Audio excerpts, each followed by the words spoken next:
Cell 10 से लेके 50% की छूट।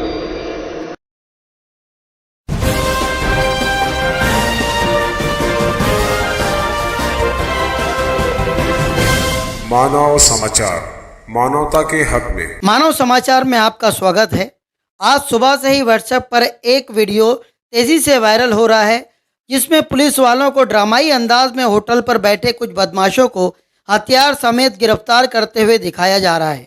ये वीडियो किसी होटल का सीसीटीवी फुटेज है, जिसे मालेगांव की सीमा होटल का बताकर वायरल किया जा रहा है। मानव समाचार ने इस वीडियो की तस्दीक के लिए मुकामी पुलिस से राब्ता कायम किया तो पता चला कि ये वीडियो मालेगांव का नहीं बल्कि गुजरात के किसी इलाके का है, जिसे कुछ शरारती लोग मालेगांव का बताकर वायरल कर रहे हैं। आवाम इस तरह की किसी भी झूठी खबर पर ध्यान न दें, किसी भी किस्म की अफवाह पर ध्यान न दें। हर सच्ची खबर के लिए देखते रहिए मानव समाचार, हमेशा सच के साथ।